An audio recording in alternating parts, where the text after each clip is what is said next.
So I'm just going to give a brief update here. Those of you who are good at math know that 3 is not a quorum for 7.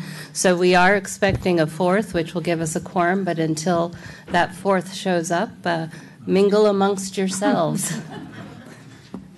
And I'm acting chair tonight. That's why I grabbed the mic. So, okay. I just want to say I'm Ethan Walsh. I'm with the He's city our lawyer attorney's tonight. office. Oh, okay, great. Sally Ethan. Meadows. Nice to meet you. Hi, Ethan. Maris. Nice to meet you.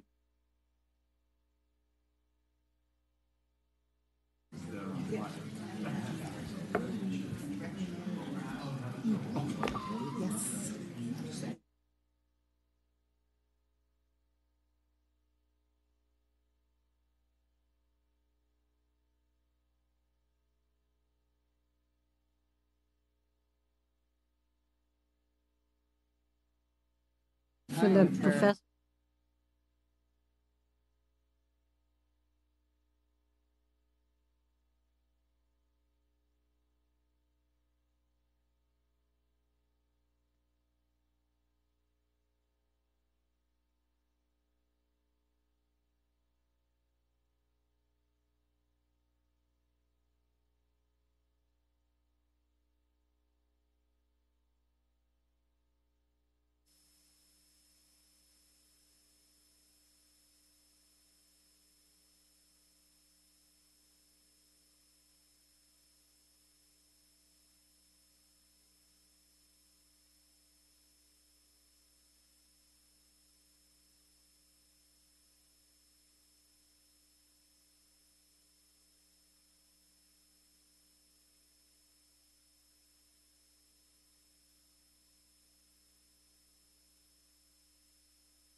for a quorum, so that's a...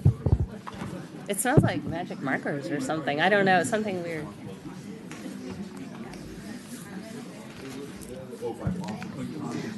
Do I have this? Okay, I know this is the moment you've all been waiting for. The meeting of the Planning Commission on September 19th is coming to order. So we now have an established quorum. We have 4 commissioners out of 7 present. We're missing Chair Samick, Vice Chair Lee, and Commissioner Bodner this evening. So now that we've established that, Excuse me, is the Ms. time... Meadows, Yes. can I just, for the record, indicate that you, as a commission, have appointed you to be the acting chair for this meeting? Yep. Thank you. I got the gavel. You have the gavel. I got the gavel, yeah. So, so this is the portion where if we have comments on items that are not on the agenda, then you are welcome to speak. So far, it looks like all the comment cards are for items on the agenda. So if no one's here to speak on something that we don't have agendized, I'm going to close that section of the meeting. So moving on to the consent calendar, which consists solely of the Planning Commission minutes from the meeting of September 5th. So this is a problem because I was not there. And I did look at the video. Is that adequate for voting? We've always said so in the past. Good. Okay, then. But there is one comment you probably want to make to those minutes. Just a moment. Or I can make it for you. You can make it for me. Okay, so in the minutes talking about the Planning Commission minutes of August 15th, it said that the motion was seconded by Commissioner Bresic, and yet she was listed as being absent. So It's magic. Magic. She called in. So I don't recall who the second was for that, but it wasn't Commissioner Bresic. So with that correction, I move that we approve the minutes of September 5th. Second. Any further discussion on the minutes? Or all right, all those in favor? Aye. Any opposed? No. So we pass for nothing. So moving forward, I have a couple of announcements about the agenda. And would you like me to make those, John, or would you? Well, why don't I go ahead and bring them up and advise the commission on what action it should take, or what action we're requesting it could take. As you know, there's just 4 commissioners here this evening, and we have a couple items that we think would benefit from having all 7 planning commissioners present. And those are agenda items number 2, the discussion on the planning process amendments, and agenda items number 4, the topics for the joint meeting with the City Council. We would recommend that you continue both of those items to your meeting of October, your first meeting in October. I think it's the 3rd. We need a motion, a second, and a vote to continue those. Okay, one point for clarification is I seem to have 2 speakers for item number 2. Would I take them now before we motion it, or?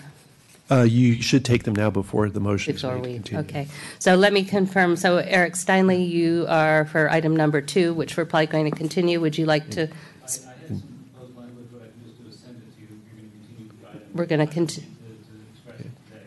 So I can just send Whatever your preference. Okay, that works. And then I also have a speaker, though, it says item number 2, Dee Miller. Are you actually? You meant 3. I thought you did. Okay, I'll put you down for 3. No worries. Okay, that's good. So then I move that we continue item 219 CA-01 and the topics for the joint meeting with City Council to the next Planning Commission meeting, the first meeting in October. I second. Okay, all those in favor? Aye. Any opposed? Okay, so unanimous. Thank you. Thank you.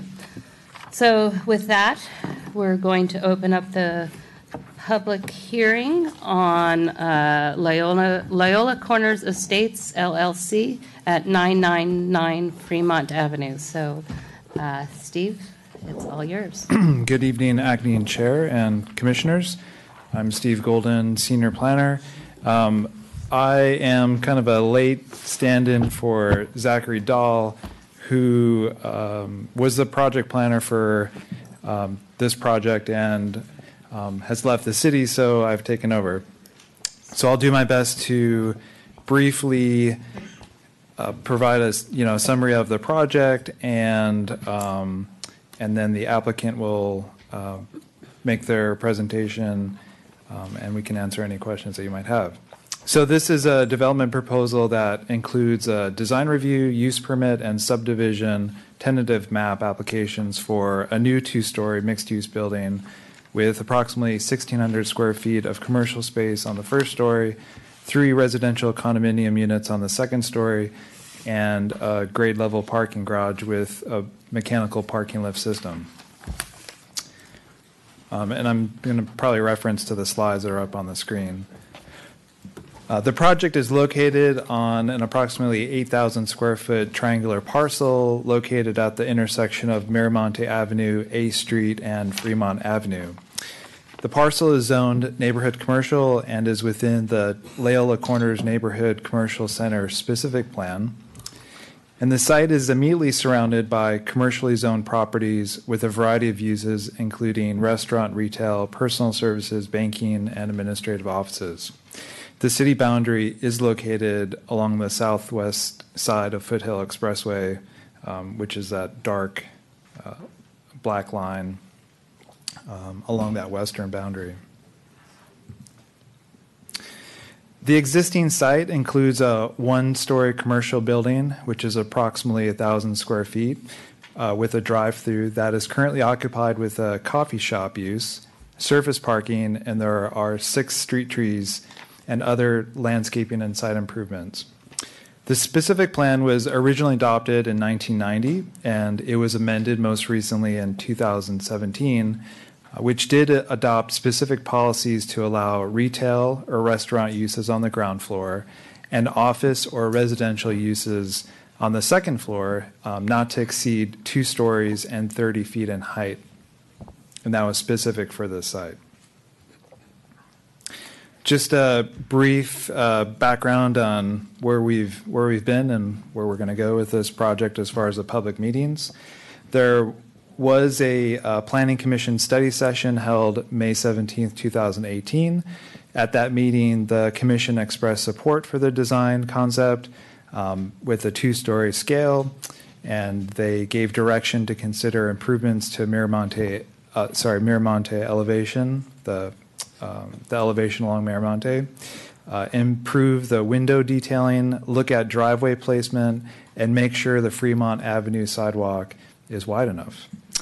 And then on February 27th, 2019, the Complete Streets Commission reviewed the project, and they generally expressed support for the project, and they voted unanimously to recommend approval of the project to the Planning Commission and the City Council. And they had some recommendations. They wanted the city to look at widening the sidewalk along Miramonte Avenue, and that an additional Class 2 bicycle parking space was provided along Fremont Avenue. Tonight, of course, we're here before the Planning Commission, and you will make hopefully make a determination about recommending this to the City Council, which we have not agendized yet. So the project will demolish the existing structure and parking area. And at the first story, there will be approximately 1,600 square feet of commercial space, which is designed to front along Fremont Avenue. And that's where also the elevator shaft to serve the building will be located. And then to the rear of that, so the commercial space in this slide is in color. And then to the rear of that, towards the A Street Miramonte intersection, there will be more of the utility trash collection and kind of other supportive building features at that location. So with regards to this sort of first story elevation or first story floor plan, it it is allowed under the specific plan because the specific plan allows for the building expansions with a use permit, and again, focusing on maintaining retail and personal services on the ground floor, particularly along Fremont Avenue. So this is in conformance with the specific plan. With regards to setbacks, this site is bounded by public streets on 3 sides, and it's not across from any residential district. So within the zoning regulations, when it doesn't have any frontage or opposite of any residential zone property, there's no particular front, exterior side, or in this case, front or exterior side setback. So the zoning code allows for 0-foot setbacks. With regards to parking, the project provides a total of 14 on-site parking spaces, and 8 of which are in the mechanical parking lift system, which exceeds the total of 12 spaces which is required, 6 serving the residential units and 6 serving the commercial use. So they're providing a total of 14, and whereas only 12 are required. The parking garage will be accessed from a single driveway on Miramonte Avenue, which is located midway between the intersection of Fremont and A Street. This is a reduction from the existing 2 driveway curb cuts on Miramonte, and it's shifting those driveway cuts towards the center, so now it's midway between those 2 intersecting streets. The project has also eliminated the driveway curb cut on Fremont, and there is, within the agenda report, it contains a traffic assessment from the developer's traffic engineers to support this design. And the project will be installing convex mirrors at the top of the garage ramp to improve visibility of pedestrians and bicycle traffic. With regards to the second story, there's the 3 residential condominiums. The 2017 specific plan amendment stipulated that any residential units shall be a minimum size of 800 square feet and a maximum size of 1,500 square feet. And so the range of these 3 units are between 1,440 feet to approximately that 1,500 square foot maximum. So they're within that required size limit. With regards to the design and the architectural elements of the building, the proposed project is consistent with all applicable requirements of the specific plan design guidelines. The architectural design is more of an informal style. It includes design elements that emphasize the human scale. It includes a sloping roof, incorporates rustic exterior materials, and it screens the rooftop mechanical equipment behind the mansard roof forms. The architectural design also uses a variety of elements to break up the bulk of the structure, including the building articulation, the balconies, the mix of exterior materials, sloping roof, and the eave overhangs, and as well as the trim details. So all those together, we think that the design has architectural integrity, and the materials are durable materials and kind of exude that sense of permanence of this building. With regards to the height, the midpoint of the sloping roof is proposed at 25.5 feet tall, and the maximum height of the roof ridge is 30 feet, which is right at that maximum. So it does meet the district, the zoning district, and the specific plan height limits of 2-story and 30 feet. The elevator tower element, which I'm not sure if I have that. But that also is within the 30-foot height limit.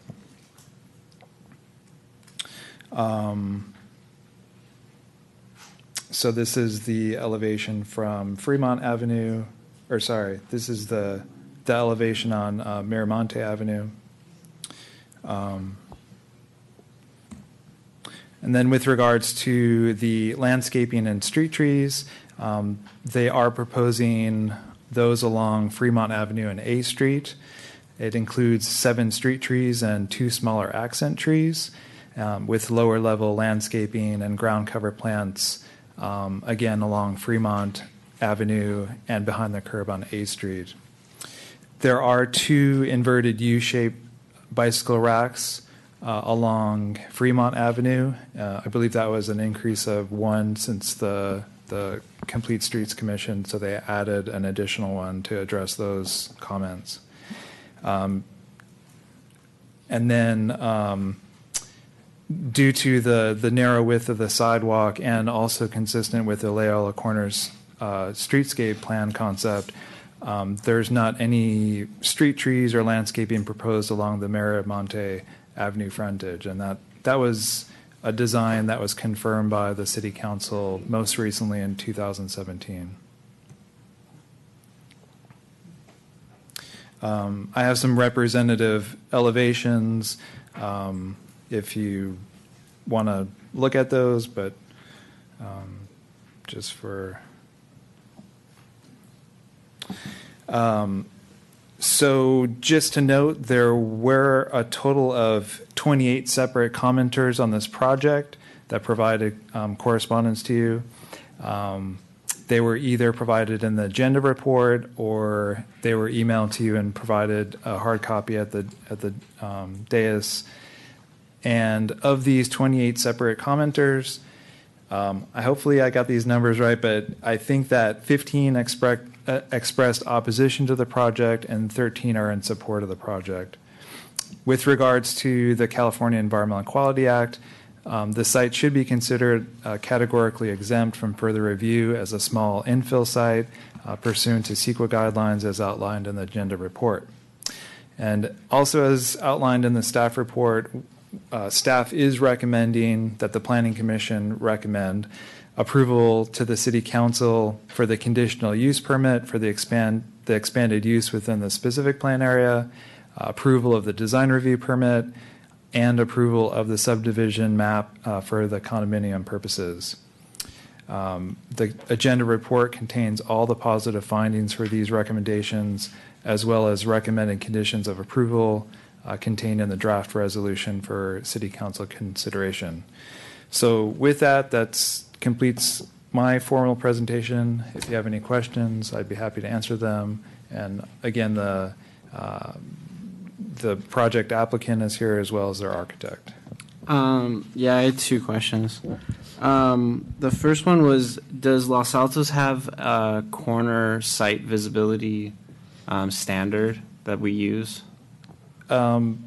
We do have a visibility standard which would be measured 25 feet from the intersecting corner. Okay. So,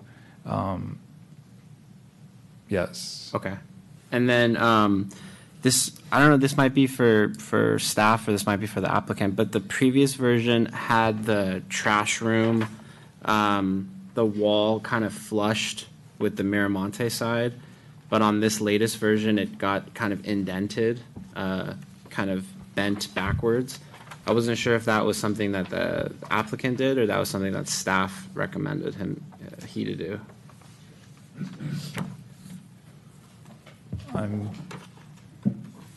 I believe that staff provided some feedback on the On that. design of that. I see. Is there a reason for that? The project planner isn't here. I'd have to Oh. try and look at the design a little bit to see if I can kind of reconstruct what his thoughts were. Sure. Yeah. No worries. Can you show us? Oh. 5? Which? The door, basically the door for the trash room, before it was flushed with Miramonte. But now it goes in and there seems to be an opening that someone could go around the garage door. so I just wasn't sure why. Okay, Maybe access, but I we wasn't can sure. bring it up. Yeah, yeah. again. Okay, that was it. I don't have No questions. questions? No? Okay, I have a few questions, and Steve, you actually may have already addressed one. So of the complete streets recommendations, are they reflected on the plans we have? You mentioned something about a second U bicycle rack. Correct. So they recommended the additional bike rack on Fremont, which has been addressed, and they also express some desire to increase the sidewalk of Miramonte Avenue, which is certainly a possibility. The street does have quite a bit of width there, so that would potentially be something the city could look at as far as within the public right-of-way as it exists now. Since there's no plan line, there's no requirement for them to provide any further dedication of the street frontage. But Miramonte is a fairly wide street based on the current configuration. And then at some point with these puzzle lift systems, we talked about requiring a backup power system. Did that ever get incorporated into the zoning, and is that incorporated into this? Or maybe that's a question for the applicant. There isn't a standard as such that we've adopted. That would be a question for the applicant, whether or not they're going to incorporate that. From my understanding, some of the lift systems, like the one that we looked at for 385, 389 on First Street, that was going to be incorporated by design from the lift manufacturer. I'm not familiar with this. This is a different manufacturer. So we can ask that of yeah. applicant. And then for relative purposes, in the package, I saw some relative heights of buildings around this one. But what's the height of that new building that's being built that is not finished? Is that also at the 30-foot? The 1540 Miramonte. Yeah, whatever the address It's a is. two-story, but I'm not. Yeah, I'm not certain of the height there. Yeah. But at that time, height was measured a little bit differently. Okay, And I think okay. that was a period of time when the height of the building was measured to the midpoint of the slope of the roof. Right. That Now was we haven't- before the specific plan update, because that was before I was on planning, so, okay. It- So it could well be, 5 feet tall. it Little could be bit- taller. a little yeah, bit taller. okay. All right, that would be so is that all the questions we have clarifying for staff? All right, Chair so. Meadows, I have some information I think Oh.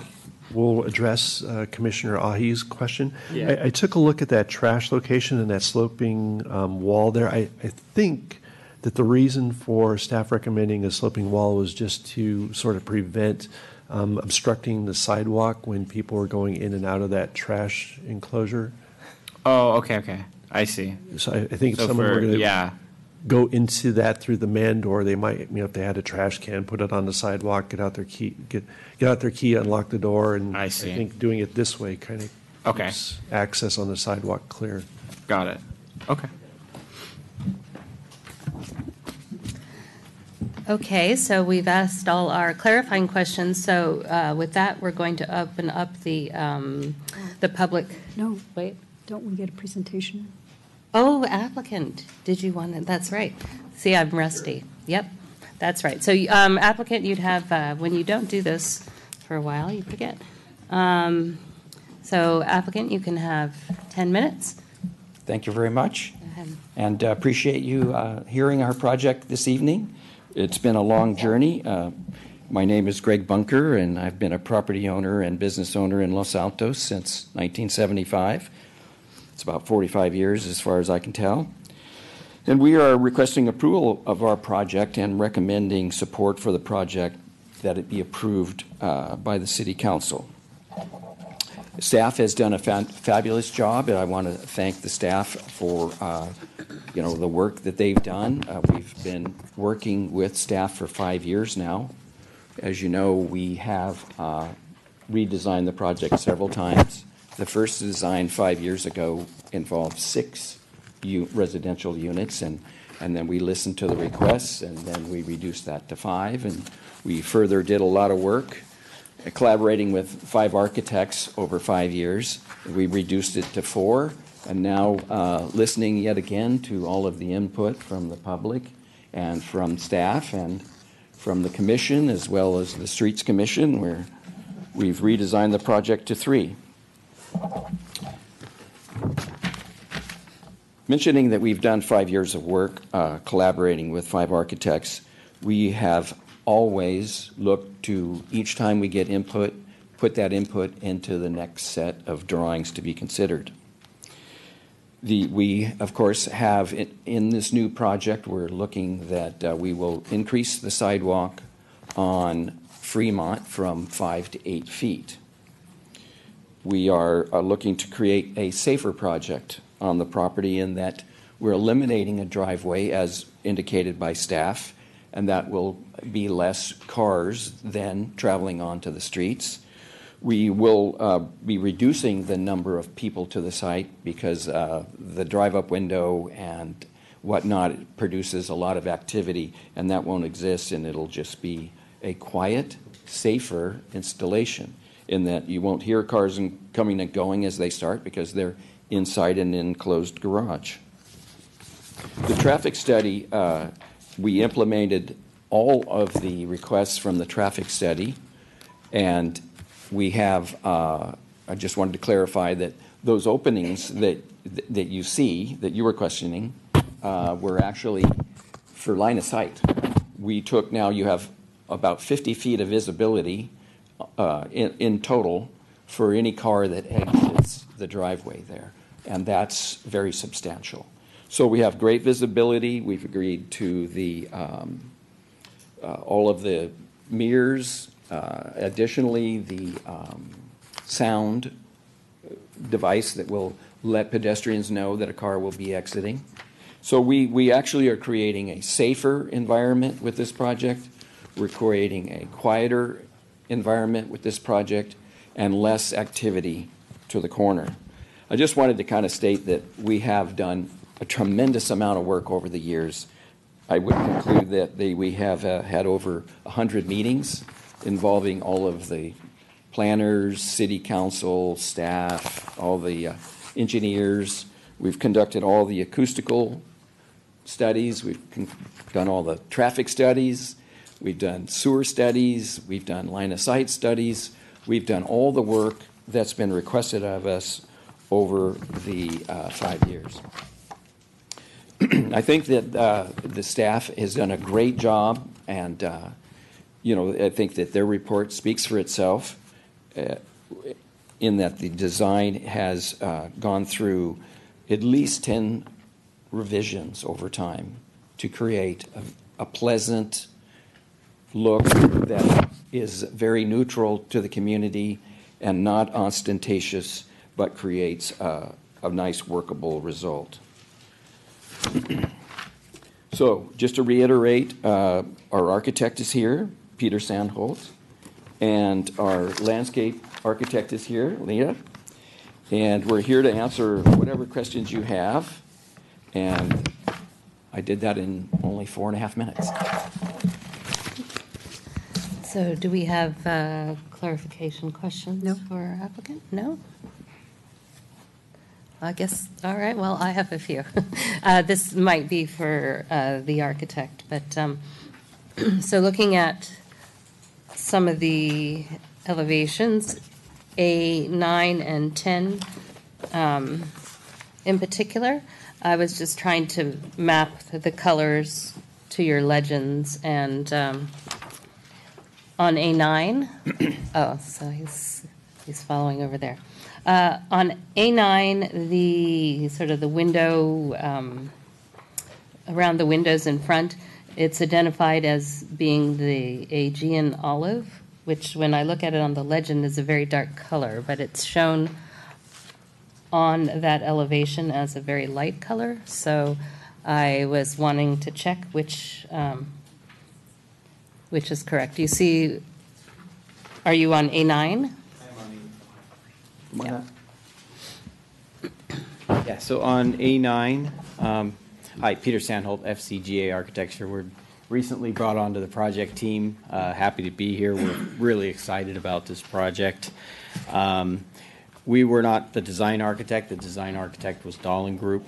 They're not here this evening, so I'm going to try to address any questions that I can for you. But so we have the tree moss color that's in the center. And which particular window? Right, so if I take you up to the top left. The Aegean olive for the bay window windows. trim, but those windows look not like Aegean olive to me. So I'm wondering, is the drawing correct, or your description? Yeah, is my wrong? understanding is the elevation is correct as proposed, but if there's a preference for another paint color. No, so I'm just Sure, trying to clarify, because we're looking at a light color Yeah, right, window. exactly. I believe the elevation is correct. The and that's- elevation is correct. And that's probably through all the iterations that there was probably a note change. Well, that kind of goes then to implemented.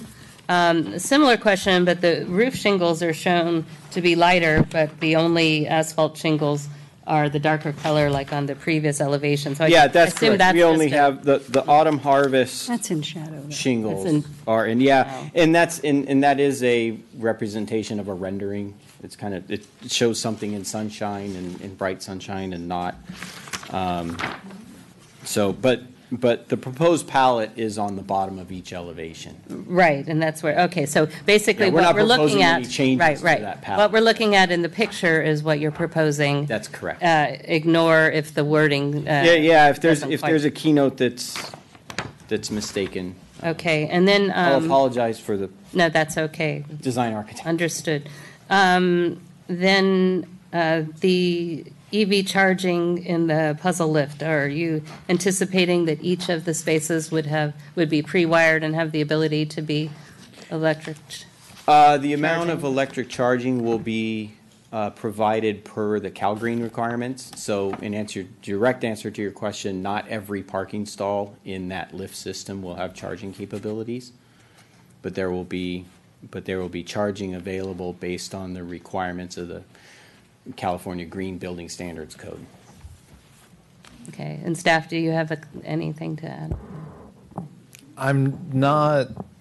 I don't know the specifics of CalGreen. I have read through it a bit. But I think they need to be perhaps pre-wired. There is a for- pre-wire requirement. That's But Okay. there's not necessarily a requirement to provide the chargers at this time. But Yeah. there could be some changes that are going to be soon adopted through the new in code update. So 4 months. Yeah, but So- pre-wire, that's fine. Yes, That's- we will meet every requirement. Okay, all right, that's good. And then I think you had a. I had a question, though. I don't know if you're able to answer it. So I noted that the materials were very thoughtful in terms of longevity, but I had some concerns about the wood railings. It's the only use of wood, really, that's there, and so I'm just mentioning this in passing, if there were other alternatives, but since you were not the design architect. Right. I'm just making the comment to the. The comment is I believe we're going to assist in the project moving forward and hopefully develop this design into construction drawings once approved. So speaking to the wood railings, there are numerous alternatives out there on the market that either reflect wood or, so I personally was not involved in the decisions between Mr. Bunker and the previous design architect, but those are certainly conversations we can have if there's a longevity issue. There's numerous products on the market. Right. It's just a okay. long-term maintenance issue. I'm Right. just bringing it up. Exactly. Right, okay. Any other questions for? Okay. Ben? Can you respond? What's your take on the criticism that the building's too big for the lot? Frankly, when we were brought onto the project, Actually, we asked for, thank you the- for the enthusiasm, but we Yes. don't applaud or hiss or anything We, else because everyone needs a safe space. This is I think- California. Yeah, right. I believe, if you look at sheet A12, I think the project is in in direct contextual scale with the neighborhood. I mean, we have a taller building that's across the street. Granted, it's across a very large intersection of 3 roadways coming together. But as you can see on that bottom elevation, that project is much taller than our project. Visiting the site since we've been on the property, I believe you spoke to the building that's under construction up the street.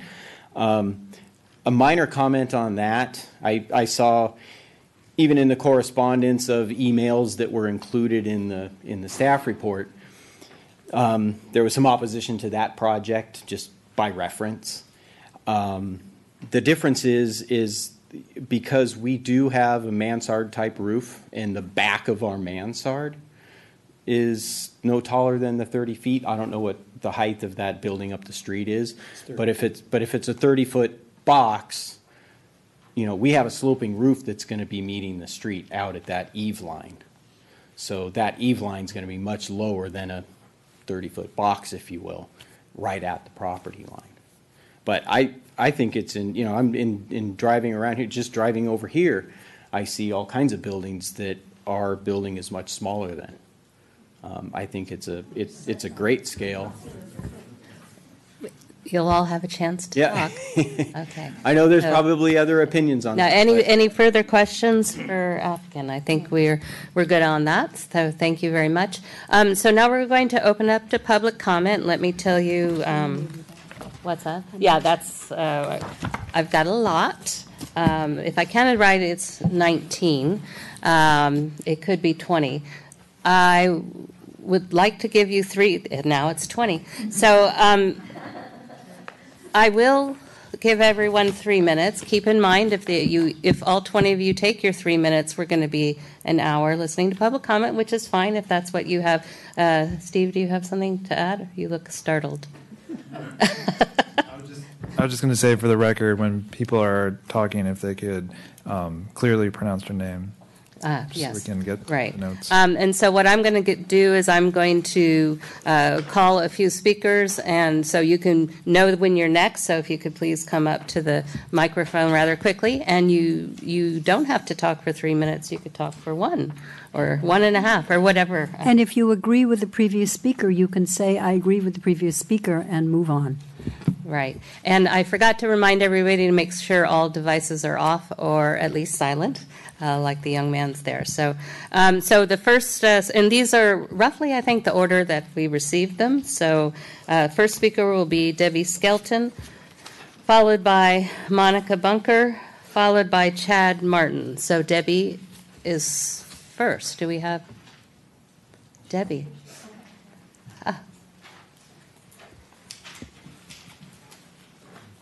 So 3 minutes. Okay, so my name is Debbie Skelton. I live at 1045 Fremont Avenue, very close to the development. I like the overall concept, and I like the finished materials. I think it's much more attractive than the building that's standing there today, but I do have concerns regarding the parking system, and that's what I'm going to speak about now. The Klaus website says that the parking system is not suitable for short-term parking and that it's designed for long-term parking. So if you have items in your trunk to unload, I'm not clear if you would stop and do that before pulling in or after. You'd have to unload, set your bags down, and then kind of figure out. It's going to be time-consuming to move cars around, and meanwhile there may be other cars waiting to get in. And there really isn't a place for staging or lineup of cars, which may be necessary for residents arriving home after work. To pull your car out of the parking structure, you have to pull straight out until you clear. The website states that you cannot start the turning radius until you clear the opening. Under the technical data section on the website, they do acknowledge that the units are really noisy and that any units in the building will be impacted by the noise. But in addition, each of the 3 floors has a gear motor and a chain wheel. It operates with chains to move the compartments up and down, and it has runners and guide rollers for side-to-side operation. So basically, the website acknowledges that the units are noisy, and In addition, it calls for a well-ventilated garage. And I think the plan has an opening on one side and a screened opening on the other. And so there's no way to really protect any nearby housing from the noise of the parking system. And you should know that not all car lengths will fit. The top row of cars in the parking structure can be up to 17 feet long, and the two lower rows can be a maximum of 16 feet 4 inches. Each car slot is assigned. You use the same one every time. The parking structure is designed for standard passenger cars, station wagons, and vans if they fit the height, length, and contour. Vehicles with sport options, spoilers, low-profile tires, and so forth will not fit. With regards to length, many car models that I'm seeing in the neighborhood are too long. For instance, a few that won't fit are the Tesla Model H. No, there is no H. Tesla Model X. The BMW X7, the Mercedes GLS, the Audi Q7, Ford Ranger won't fit, or any truck. No truck will fit. The Volvo S90 will fit on the top row, but it will not fit on the lower two rows. Let's see, with the height of the, okay, so I guess I'm out of time here. Thank you. It didn't bing yet. What? It didn't bing yet. It's Now it did. All right. Thank you. Okay, Monica Bunker. Hello, can you hear me? I'm Monica Bunker, Greg Bunker's daughter. I just wanted to speak in favor of the project. And then I think that you mentioned that there was a way to stop the sound from the elevator. They're quiet, and also we wanted to indicate that. Wait, so and you were then one other speaking, thing and so, he wanted to say was, sorry, No. Sorry, everyone. No. Well, the timer's running, right? Yes. Okay. Yeah, and he just wanted me to say they are going to have a backup energy source. Okay. Sorry, I don't speak in front of people very often. That's okay. Thank you, Monica. Are you finished? Okay. So Chad Martin is going to be followed by Steve Shaper. I could be wrong with that. And then it will be Gail Ostendorf. My apologies to all of you. Okay, so Chad. Alrighty, good evening, Commissioners. I'm speaking on behalf of myself, Chad Martin, but also Tomasi Ross and Tracy Ross. So my main concern here, obviously, I am a builder and developer myself, along with my company. So future development and community planning, I have nothing against. But there are a handful of concerns that every normal builder and community should take a look at. So the beginning is staging. So as we took a look on this screen here, this project is going to be surrounded by 3 main streets, A Street, Miramonte, and Fremont. So when you're excavating a site like this, you have to have an area to put your large equipment. If you have an area that has basically no excess room, where do you leave a large excavator, bobcat, this type of equipment overnight? And especially if a project's going to take 3 to 4 years, where does that equipment go? The other item is, where do your construction workers park, and where do your supplies sit? So those are the 3 main construction areas. The other item on this is going back a few years when we redid the bridge within this area. That had a huge financial impact on the local businesses. So if you're having an area that you don't have places to stage, under major construction, Tom's Depot took a big hit in business. And so you need to think about the local businesses and how that's going to affect them directly. The third item, along with your construction, your local businesses, is the parking layout. So you currently have 12 parking spots. 6 of those are for residents. So basically, as what we heard before, they're going to be private, so they'll be locked out. So you're remaining of 6 spots for your retail. 2 of those are handicap, I believe, so you're now left with 4. If you have 2 employees or you have 2 office workers, you are now out of spots. So where do these remaining cars, as other customers or guests that come to visit you, where do they go? You have a bank, and then you have a private parking lot for the other local businesses across the street. So my question is, not only if you take a look at some of the parking for the construction, the employees, the residents, anyone else that wants to use the facility is basically on their own. So these are just minor, maybe normal, as any builder would say, questions that need to be answered before we move forward with this project. And I'm recommending that we put this project on hold until these concerns can be alleviated. Thank you. Thank you. Next is Steve Schaefer. You correct. Steve Shopper. Shopper. I moved to Los Altos 1976, and I lived on Miramonte, and I live on Miraflores. And I look at our mission statement. That's how come I moved to Los Altos. Los Altos is a rural community in probably the most densely urban area in the United States. We would like to pretend we're rural. And I think that's one of the attractiveness of the city. What I find disturbing in Los Altos is a trend started with First Street, and I call it the palm to the forehead moment, when they built Safeway, and all of a sudden they said, my gosh, it looks like Manhattan. That was a complaint. Now I see on First Street across from Ace Hardware, these poles are popping up like high diving boards. And I go, wait a minute. Then I just read about this. I think the plans look great. I think it's the wrong place, wrong size, wrong time. We have 15 to 30 foot setbacks on that property today. Now the developer is saying we're having 0 setbacks. Infrastructure issues. It was brought up, where are we going to put the equipment when we build this thing? Well, let's take a step back. Where are the bikes going to go and the cars going to go? You're speaking to the commission. Okay, sorry. Okay. So my feeling is I'm afraid that Los Altos has gone from a rural area to more of a Manhattanization of the community. It's a philosophical thing I see developing. And if you're saying, gosh, that's not happening, go down to El Camino where See's Candies used to be. We're getting to another place, and I find it a bad trend personally. I think the idea is okay, wrong place. And finally, Loyola Corners, that'll be a precedent for future development. If you don't think so, that's going to be the start. So we're going to have 30-foot buildings where currently we have 1 story. Our sight lines will be gone. The hills will be gone. And remember, I've been in this town long enough to see 3 or 4 up and downs in the economy. And I think the last we want is a vacant retail business. And frankly, I don't know who would live there. That's a tough corner. Thank you very much. Thank you, Mr. Shopper. Now, remember, no clapping. Gail O. Stanford, and you can correct me, followed by Janice Toma, and Peter Sandhoot. Gail. Do you mind if I sit?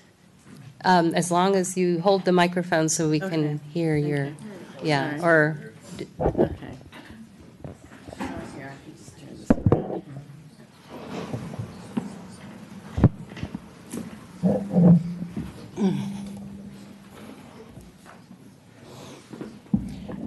My name is Gail Ostendorf. I've been a resident in Los Altos for 40 years. And just 2 weeks ago, I was crossing over Loyola Bridge, and I did not. And I got into a terrible automobile accident where my shoulder and my knee have had it. And I'm really concerned. For the last 40 years, I've driven through Loyola Corners practically daily. I don't know how many of you go through Loyola Corners, but I've driven my children from elementary school, junior high school, and high school through that intersection because I feel as though it is the hardest intersection in Los Altos to navigate. And I'm really concerned that putting up a big building like this right on the corners where you don't see, I was charged for the accident even though I had a green light because I didn't yield the right-of-way. Well, on that bridge is a big stone pillar, and you cannot see oncoming traffic. And so State Farm said I was 51% at fault because I could not see oncoming traffic. This building is going to pose the same problem. I see at least 2 corners there where you come out of A Street, and if there's a lineup on Miramonte, you will not see the cars coming at least 30 or 35 miles an hour going down Miramonte, coming out of that parking structure. You will not see Fremont Avenue oncoming traffic going at least 35 miles an hour through there trying to get through all those lights. And it's going to be a visual problem. I don't think that this is an asset to the community. I think it's borders to be. I was lucky. I was in a nice car. It spun me all the way around because she was going so fast, hit my front end and the rear end. And I don't see this as, I think that the city is taking on a big risk by having visual impairment on that corner. We've been through this a year and a half ago, I think it's been, and the same comments, but yet this building is on the same footprint. I don't understand. Maybe they've juggled around the inside, but they haven't resolved any of the problems. I think that this, if he was going to build a little second story above what's already there, no problem. At least you have visual ability. But there's no visual ability. The kids have to cross Loyola Bridge to get to elementary school, junior high school, and high school. And we've got parents having to drive that all the time. Thank you. Thank you, Ms. Ostendorf. Hopefully that's a little closer. Janice Thoma. I'm Janice Thomas. Followed by, let me just line up the next speakers, Peter Sandholt and Teresa Morris. I live at 728 Loyola Drive in Los Altos, and I've been here since 1976. I would like to first of all say that I have seen that lot change from a parking gas station to a photo development place then to a nail salon and now to a coffee place. Well, they all have been fine as far as into and out of, because there was always good setbacks. We could see, as residents, we could see what was coming, what was going.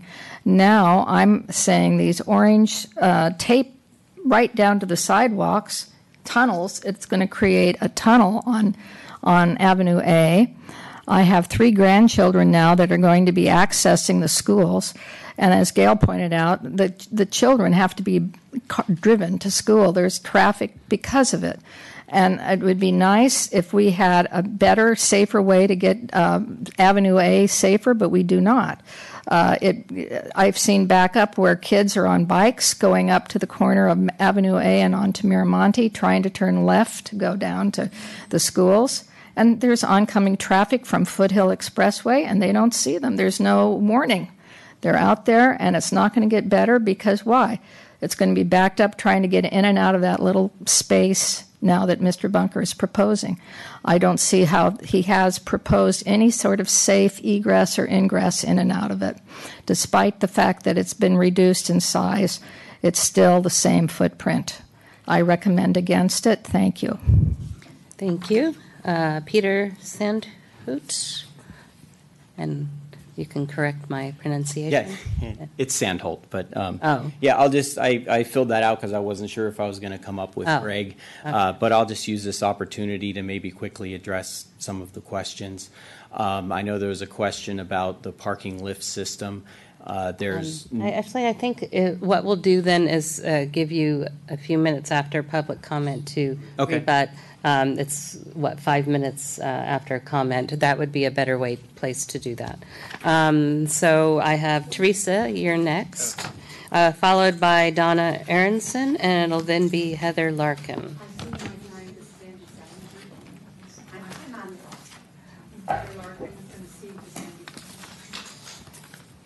Sandy Salinger. Okay. I'm sorry, I missed that. Did you hear that someone was ceding their time to me? No, not to you. Oh, Sherry was going to cede her time to me. It would be one of the last cards you got in. We do. We've been doing a lot of that. Just hold on one second. Sherry, you said? Szymanski, and you're going to cede to Teresa. Okay. And I'll try not to need all the time. So for the 6, yeah. I'm not quite sure where to begin, but I'm going to try here. I want to answer the question about the Allied Auto space first. It is 30 feet in height. That is the limit, and that's what they abided by. So just to clarify that question for you. I'm concerned that this building has so many iterations that there are a number of mistakes. I found many, many, many mistakes. I'm not going to be able to cover them all tonight. I'm hoping that As you looked at the plans, you were able to look at some of them. If you look at the piece of paper that I handed to you, there's a clip on it. If you take the clip off, they're two little pieces of paper, very small. They represent cars. If you put the cars into the little spaces, you'll see that you cannot maneuver the cars in and out of those spaces very easily. And if you're taking them out of the lift, you can't do it because there are posts in the way. If any of the cars exceed the end of the parking spaces in any way, they will be blocking the entrance to the building. On the first space that you come to for the parking, it will be impossible for that car to get into that parking space without having to maneuver in many directions in order to get into that space. If that parking space, again, exceeds its limits at the end in any way, that entrance into that retail space will no longer work. That is a handicap accessible space, I think, although I can't tell based on measurement, it looks too small. So those are just the beginning of the things. Noise, I just want to make sure I cover this. I live in Loyola Corners. I live on the other side of the creek. The noise jumps the creek. That's why the echo is called the echo. You've heard me say this 9 million times because I've been here 9 million times. So please protect us from the noise. We've been thrown under the bus a couple of times already. One time as the post office. We can't do anything about it. But we can do something about this. We can protect our residents from the noise that will emanate from this building. It's been covered about the lifts are being noisy. The trash is going to have to be picked up at least 1 to 2 times a week. Anybody going in and out of that parking lot will find that once the trash truck's in there, none of the cars are going to move. The trash truck will have to go in there. It'll have to go beep, beep, beep, beep, beep, beep, beep, all the way back out on Miramonte, block traffic. It's not a good setup, and it's going to be loud in our neighborhood. I'm not sure about those setbacks, but in the past there were setbacks, and for some reason now we have no setbacks for this building. And I'm also concerned that there's going to be shadowing and daylight plane impact on the building. The A Street side, I'm not sure. I'm not an architect. I'm throwing it out there, hoping somebody up there will know a little bit more than I do. The parking garage doors will be extremely noisy when they open and close. I understand they'll be open during the day. That doesn't do us much good when we're, there at 2 o'clock in the morning and we hear them and they wake us up. I am asking very specifically that this parking garage be moved to A Street, not Miramonte. Please protect us from this noise. That's one thing that could be done. I know it might not be super easy, but, flip it around. It can't be that hard in many ways. The Loyola Corners specific plan very specifically says that we residents are to be protected from noise from Loyola Corners. So I am not only asking that you do this, I'm also saying it's a requirement of the specific plan. Okay. The picture's been changed. There was a picture up there that had the building and trees and another thing on the side. When you look at those pictures, take the pictures from the side away. Look at what the building's really going to look like.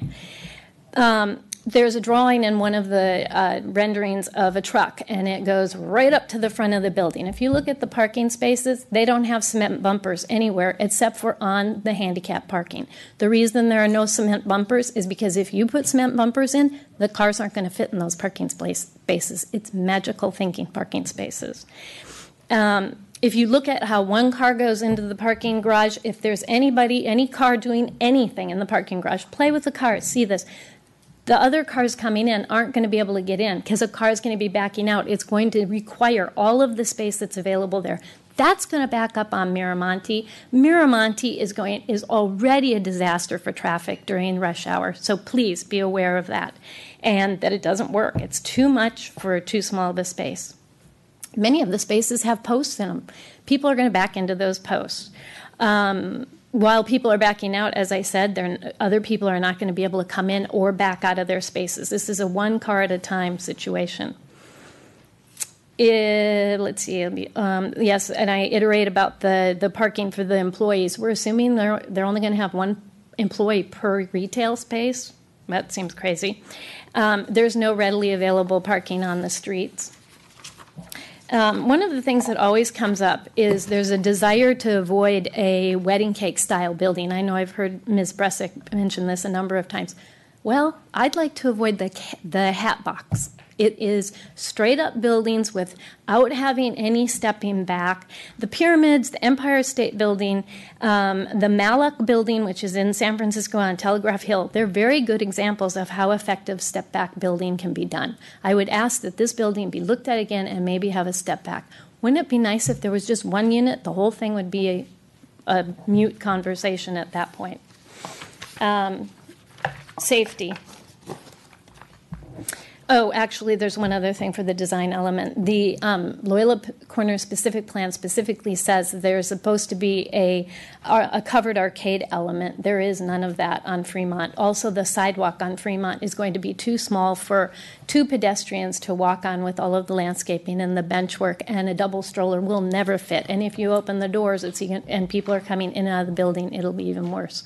That's just some of what I found. Thanks for your time. I'm next, and I will give you another 3 minutes if you can take. Are you Donna? I'm Donna Aronson. I'm too scattered at this point. Let's let her go. Yeah. Okay, thank you. All right, Donna Aronson is going to be followed by Heather Larkin, who has additional time from Sandy Salinger. Is it the other way around? Okay. Oh, sorry, and my mic wasn't on, but you got it that I had it backwards. All right. My name is Donna Kelly Aronson, and I live within a mile of the 999 Fremont. And I've been kind of involved since it was 3 stories and 6 units, etc. When I walk or ride my bike or go to the post office, drive to the post office, I go by the story poles that have been up there about a month now, and I each time go, oh, my God, that's enormous for that little postage stamp. Whoa! And each time I do, I try to look at the plans that are available thanks to the Planning Commission and think, wow, woof. It's just, I know Mr. Bunker's trying, and he's made it a lot better than it was.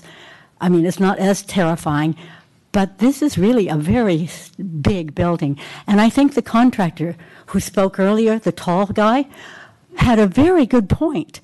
What the heck are they going to do constructing that?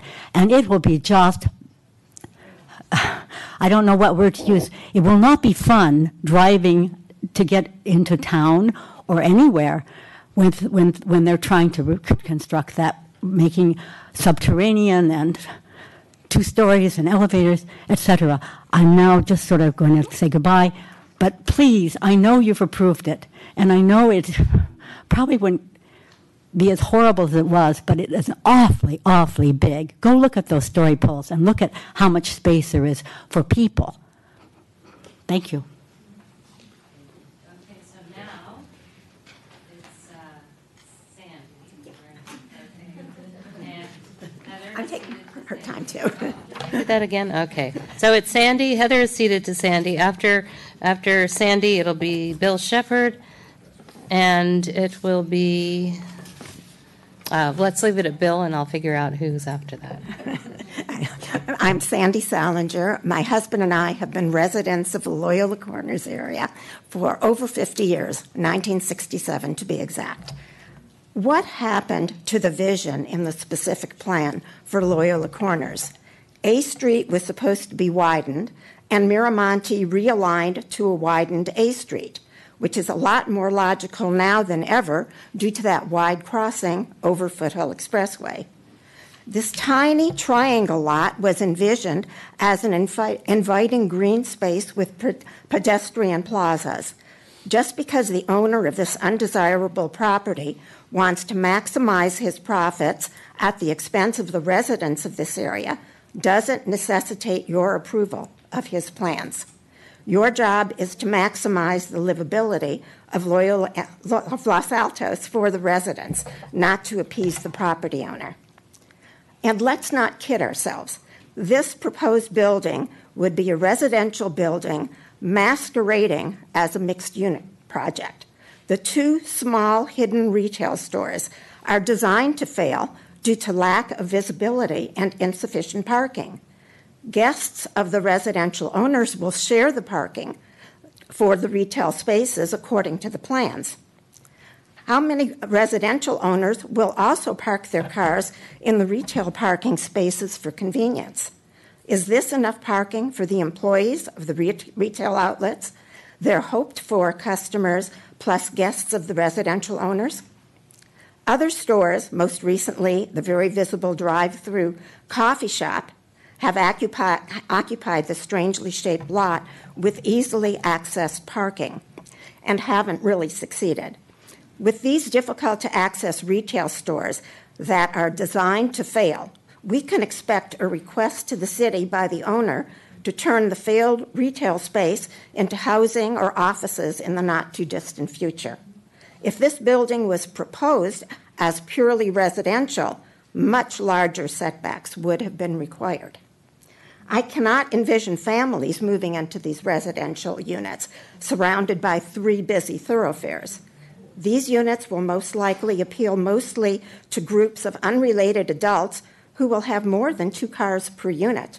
Where will they park? Why don't we have a floor area ratio and setback requirements for the Loyola Corners area? This should be established before any plans are approved for this site or any future building sites at Loyola Corners. The aesthetics of placing a gigantic building on this tiny plot of land violates the requirements of the specific plan. On page 58 of the specific plan, it is stated that the size and mass of structures and building elements should be moderately small, reflecting a human scale. This is reiterated on page 1, item 2 of the Administrative Design Guidelines on the update to the specific plan. If you approve this gigantic building design, you will be demonstrating tunnel vision, and the residents of this area who walk, bike, or drive on A Street will actually experience going through a tunnel every day. Thank you. Thank you. So it's Bill Shepard, followed by Lawrence Ahrens, and then Jerry Lopatin. Good evening. I live on Miramonte, 5 houses down from the project, plus the post office. And I think that Mr. Bunker and his team have done an amazing job of trying to make the constraints of the lot work. But the bottom line is this is a lot which cannot feasibly hold a productive development much beyond what's already there. We have a unique opportunity literally once in a lifetime. The U.S. Bank is closing in 2 months. The property, I'm told, is for sale. Mr. Bunker also has the 999 Fremont property listed as being available for sale. There's talk in the specific plan about rerouting Miramonte, abandoning it between A Street and Fremont. By doing that, relocating Mr. Bunker's lot slightly to the east, making it adjoin the U.S. Bank lot, those both become far more valuable, more suitable for development. The creek side where the bank is would make lovely housing with the creek right there, and we would solve an immense traffic logistics problem. We could realign the bridge. I don't know where the challenge is with the city or the property owners, but it seems like we can fix this problem, end up with a better project for all here. I'm absolutely in favor of adding housing to Loyola Corners, adding businesses. I don't think we can put a wall around the city and say no one else can come in, but trying to do it on this particular property is very hard to imagine that we're going to come out with a win-win situation. I think if there is a way to get some creative civic thinking happening here and realigning those lots and realigning the street, we solve a tremendous number of problems and perhaps even cut down on the Miramonte pass-through traffic that we're seeing. Thank you.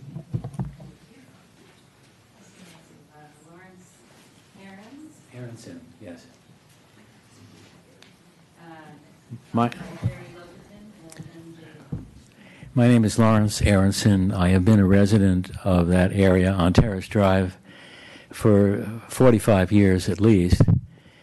And I agree with the objections of many people who have spoken here, and I am one of them. I do object. A smaller building, I believe, could be put there. I feel that it needs more of setback on Miramonte. For one thing, the view of this large building will obstruct the other side of Miramonte, and also cars driving out of the building from the ground floor or the garage will obstruct traffic. and there's a lot of traffic going through there. So I feel there should be some plan in changing what is there and looking into more of a setback. The coffee shop that is there now fits pretty well. But this large building with a large facing right onto Miramonte seems to me to be dangerous. Thank you.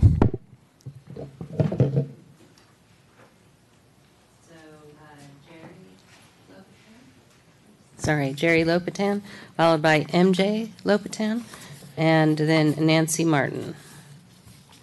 Good evening. My name is Jerry Lopatin. I live at 1059 Fremont Avenue, which is about 500 feet down Fremont Avenue from the proposed project. I'm not going to address the scale. I think the other people who have addressed you have talked about that in sufficient detail.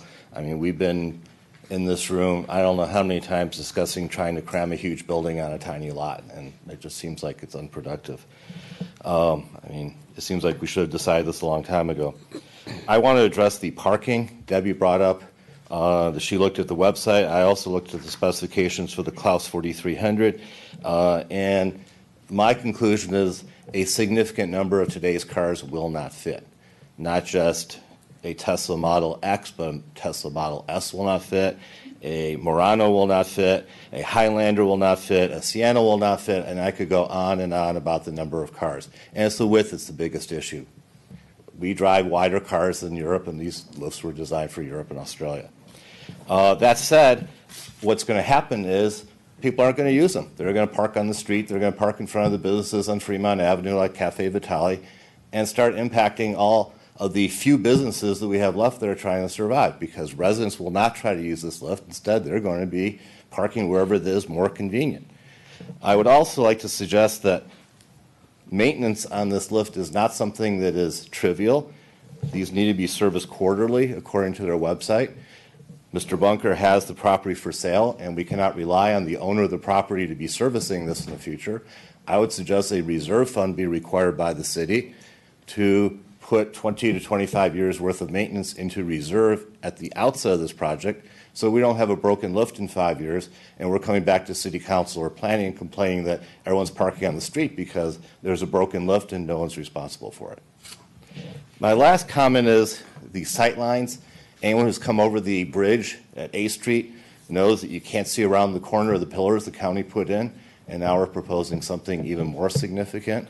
You know, we do story polls a lot, and that shows height, and I'm not that concerned about height. I'm much more concerned about sight lines. I'd like to propose that in addition to story polls, we build some plywood and put plywood around the perimeter of where that building is going to be and let people drive around and see what happens. I mean, if there are 8-foot plywood walls and you can't see, then we don't have to wait for a building to be built. We can actually see right now, can you see around and see traffic that's coming, pedestrians that are coming, or do we have a disaster waiting to happen? Thank you. Thank you. MJ, you're next, followed by Nancy Martin, and then Farzad Ghaffari. I'm MJ Lopatin. I also live at 1059 Fremont Avenue. And what I would like to address is one of the four main issues that was from the last time it came to the Planning Commission, which was the width of the sidewalk on Fremont. Everyone else has spoken eloquently about the size, but specifically that was, sure, the size of the width of the sidewalk on Fremont. That was one of the four main elements that needed to be adjusted and ensured. And I don't believe it's been done. I know that there is a wider sidewalk on Fremont, but you're also adding in plantings. You're adding now 2 different bike racks with the bikes being parked there. And so anyone who's either walking or, for instance, if you have a wheelchair and you're trying to go along the sidewalk or have 2 people side by side, and that is a very, very busy sidewalk. Everyone is walking along it to get to the other businesses or to wherever else they're going. It's going to be very crowded in that area. If you're in a wheelchair, if you can envision coming in a wheelchair across the bridge, how are you going to turn around? How are you going to get past on the sidewalks? I tried to look in the different views, and it did not ever show, and I think there's a reason for it, because it's going to be too narrow. So I think that it's failed. It's one of the four objectives it was supposed to have here. Thank you. Thank you. Nancy Martin, followed by Farzad Ghaffari, and then Dee Miller.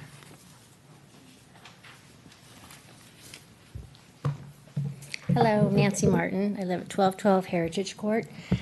I have so many concerns. I'm just going to address the one that I just heard, that this building is going to go up for sale. So Mr. Bunker's coming in. It's a beautiful building. It's too big, but coming in, building this building, goodbye. And we're stuck with it. So that's a big thing for me. I think that if you're going to build something, you need to stick around and take responsibility for it, like you said, service it. I'm concerned about a lot of things. One of them is the bicycle path that never materialized from the last time we did this. So there's nowhere for the bikes to come. When they come off the bridge, they have to join the cars. It's very dangerous. So they're trying to do all kinds of different maneuvers, and they can't go around the corner. Now this corner is even higher, so we can't even see going off on A Street to, I think it's A, onto Miramonte. You have to pull way out if you had this big building.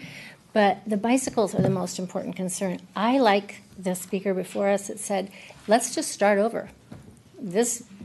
Maybe the city can purchase the lot. That would be my dream, and I said that last time. Let's put a bicycle lane there. Let's put a nice wide sidewalk, maybe a small park. Let's redesign that space. It's not the right space for this building. Beautiful building, just not the right space.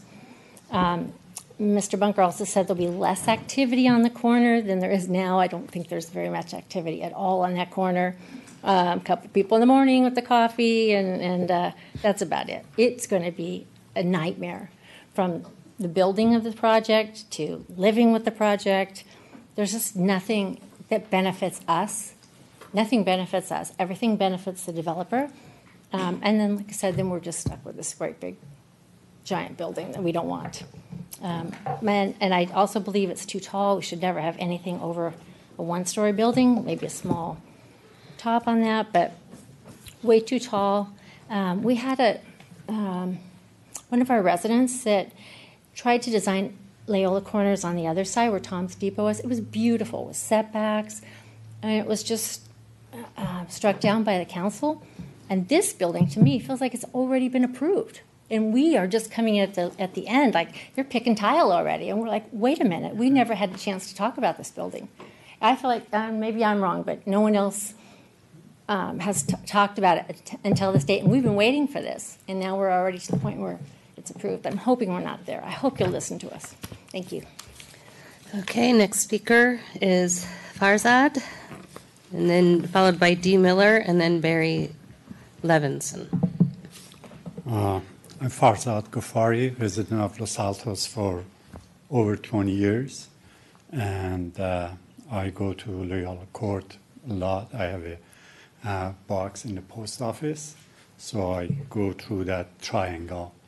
I wish the best for the developer. Mr. Bunker has a nice project, but as it mentioned before, nice project, wrong spot. We have setback for the residential buildings. This lot doesn't have any setback. Now they are putting the residential on that lot. Why don't we apply the setback for the residential while they are building a residential building on that lot? I don't understand that. If it's a residential, put the setback over there. We need more open space on that triangle. The A Street is like a tunnel. There is no sidewalk. Now they are putting residential, put the setback on that. The building is next to the stop sign.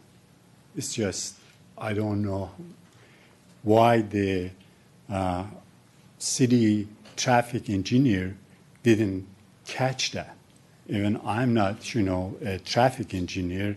I drove by the poles, and I see the poles is next to the stop sign. It's just ridiculous. I hope that the city come up with, as they mention it, with better plan for having a more open space on that triangle. And I wish Mr. Bunker to have some other project makes, I'm not against the developing, or I'm not against him to make money or anything like that. I hope that he'll be successful with some other project, but this is really wrong. With no setback and no open space. They mentioned about the parking, they mentioned about, the previous speaker mentioned about how they are going to build this massive project in little, lot. We are maximizing three residential, 1,500 square feet. The city requires for 800 to 1,500. We are having 3 max square footage. I'm putting some commercial to make it mixed use and get rid of the setback. That's not the right project. Thank you. Thank you. So Dee Miller, followed by Barry Levinson, and then the final speaker will be Lillian Oliveri. So Dee. Yeah, hi, good evening. I'm Dee Miller. I've lived in Los Altos and in the Loyola Corners area for over 50 years, not 70 years, God, I'm not that old. But for over, and so there's been a lot of changes in Loyola Corners and a lot of changes in Los Altos in the last 50 years. And a lot of them, we are changing as a city. We are no longer the little rural village that we once were. And that's great. But I think almost every speaker has spoken to the fact that, yay, build a building. Don't put a building on this teeny little postage stamp lot. It doesn't fit. And I absolutely agree with the speaker who made the point that, you've got this entire second floor that looks like residential. And you have 2 tiny spots on the main floor that it is being currently called retail. I encourage every single member of the planning department to go down to Loyola Corners and literally walk or bike ride around the Story Pole area and navigate across the bridge. Because until you do, really, when you look at a rendering on the screen or on a piece of paper, it loses a little something in translation. So I really encourage people to see. It's not the height, really. It's not the height for me of a 30-foot building. It's the fact that there are no setbacks. It's a liability for the residents. It's a liability for any pedestrian, bicyclist, or motorist. And it's a liability for the city if it's approved this way. When one of your screenshots, this is purely the Fremont Avenue side, one of your screenshots showed the Miramonte side. And if you pull that back up again, there's literally no sidewalk. There's no screening. There are no trees. As someone else noted, the bank is now closing and that property is for sale. Well, that is a singularly unattractive view to be looking across Miramonte at an entirely blank slate, no sidewalk, no trees, just blank, with a lift that goes up and down for a car to come in and out. There are logistical issues with this that have been addressed by many of the other speakers. I've written it out, and I'm sure you've all read it, and I'm sure you've all read the submissions by other speakers. But sometimes in Los Altos, I think, for Loyola Corner residents, we feel a little bit left out. And when you drive down the new construction on First Street, there's a lot of 30-foot buildings that are going up. They look, you know what? We need it. It's great. It's going to be mixed use. They're terrific. Look at the setbacks. Every single one of them is set back. There's not one that is flush out to a street. This little piece of property is weird. It's open on all sides. So please take a look. Thank you. Thank you very much. Thank you. Barry Levinson, and then our final speaker will be Lillian Oliveri. Hi, I'm Barry Levinson. I own a home on Terrace Drive in Los Altos since 2013. When we moved into the neighborhood, we did not allow our children to ride their bicycles to school for several years. And it's really due to, this project only kind of came into my consciousness when the story polls went up. And I really appreciate that so many people in this room have been thinking about this project thoughtfully for a long time, much longer than I have. But what I have been thinking about is that intersection. A woman came up earlier who had a car accident, it sounded like, in that intersection. The intersection is not safe. And that is the reason why our kids have not ridden their bike to school for many years. They do now. I also am a bike commuter in that intersection every day. I went through there twice today on my way back and forth to Google where I work. My high school son, we allow to ride his bicycle through that intersection every day because he's 16 and he's old enough to make good decisions. My middle schooler, we don't. So I have a little bit of a different perspective as a mother and a bike commuter, but actually agree with a lot of the things that I've heard today. It feels like a really big missed opportunity to address that intersection at a time where it looks like that opportunity to address the intersection would close with this project. It is a scary intersection. I go through it twice a day on a bicycle. I do also drive through it, and you're not as aware maybe of how dangerous it can be in a car. A Street is pretty narrow.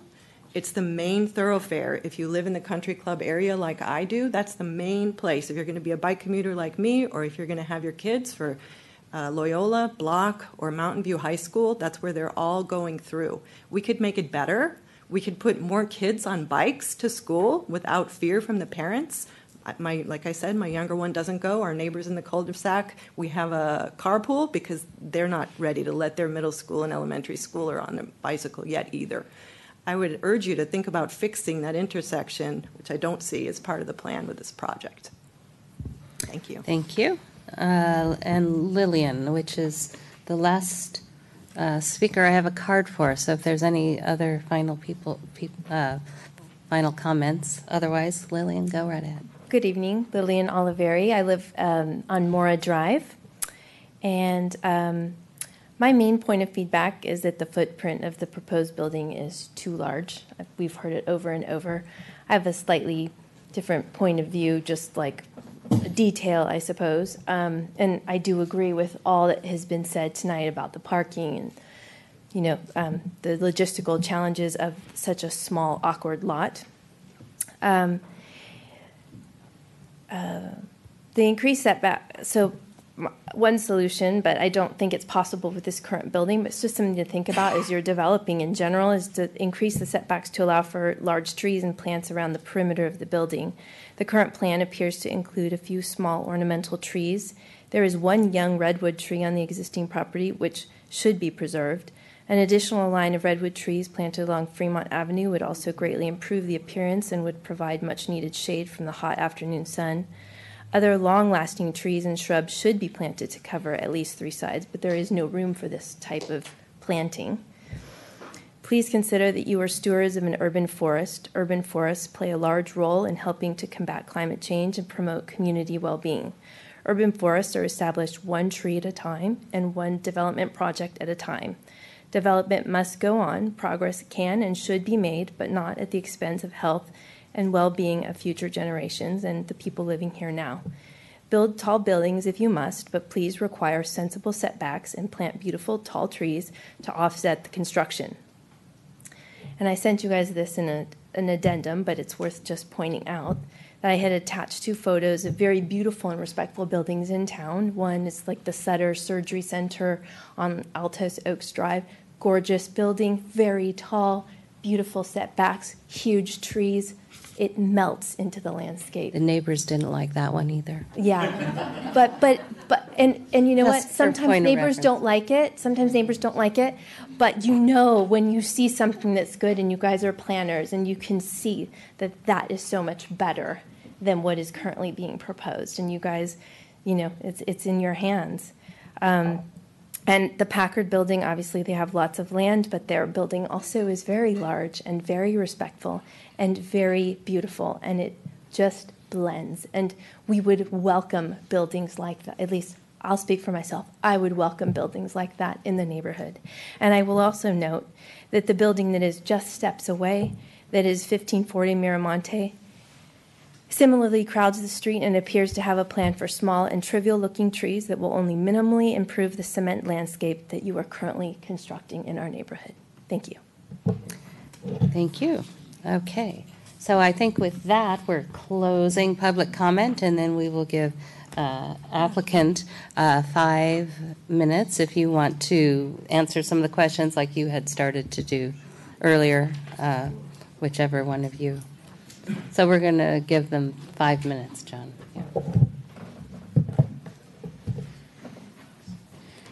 Yeah, hi. So Peter Sandholt again. I just wanted to address, obviously, there was a very common theme about, traffic, parking, and then there's also sort of the scale of the building. One of the things mentioned, I just jotted down some notes as people were talking, so I'll just address them kind of in. Yeah, I'll try to. Sorry, so I'll just try to address them in the order that I kind of wrote them down as people were speaking. One comment was made about the parking entrance at Miramonte, and they preferred it on A Street. Actually, the traffic reports and staff and engineering dictated that to be on Miramonte. All of our parking on the lot actually exceeds the city requirements, so I'm not sure how to address everybody's comments on, what to do with over parking people. Let's see. There was some of the comments along for the sidewalk on Fremont. There was some concern about the main entry doors to the retail spaces. Those are actually recessed, if you see that in the plan, so those will not encroach into the sidewalk. Our sidewalk is roughly 8 feet to the curb, and then I don't think at any point we're less than 5 feet clear between all of the amenities and plantings and street trees that go along Fremont Avenue.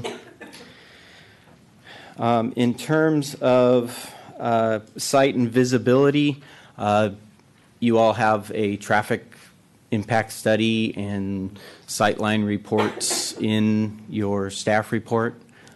So I think we've addressed all of those needs that came about from the report and the engineering division. In terms of traffic during construction, that's generally worked out, during with the engineering division, with our encroachment permits, what's allowed, what's not allowed, what's on site.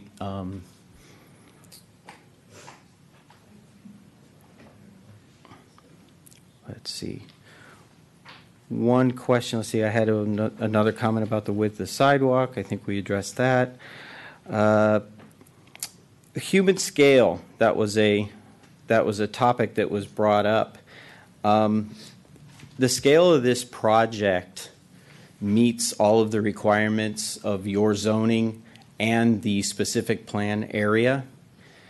In the staff report, it was also found that it meets the human scale requirement that you guys have dictated. So the design of the architecture with all of its balconies and its setbacks and its ins and outs do meet all of those requirements. Greg, was there anything else that you wanted to? Sure. I just wanted to mention that, having operated retail on that corner since the 1981, we've had about 1 million visits there through that driveway with absolutely no issues associated with any accidents, near accidents, pedestrian, cars, bicycles. Not a single occurrence has occurred, and I think there's been about 1 million visits at that intersection, at my driveway. Absolutely no problems. One, specifically, since Miramonte dead ends into Fremont, everything is traveling very slow and comes to a stop. So it's actually, I'm there. That's what happens. It's a very safe driveway and has been evidenced by that for the last 30, 40 years. Thank you. Here to answer any other questions. You have a question for applicant? With respect to the parking, can you just, there was a lot of comments about the parking system, the lift. Can you just address the different comments that were made about that? Yeah, to address some of the parking comments, the spacing inside the parking garage does meet all of the backup requirements for 90-degree parking. We meet our mandatory accessible stalls. Somebody was talking about wheel stops. We obviously have wheel stops because we want to. Should I keep going? No, keep going because you're answering a question. Addressing your questions. Yeah. So yeah, we have wheel stops to protect people from crashing into the building.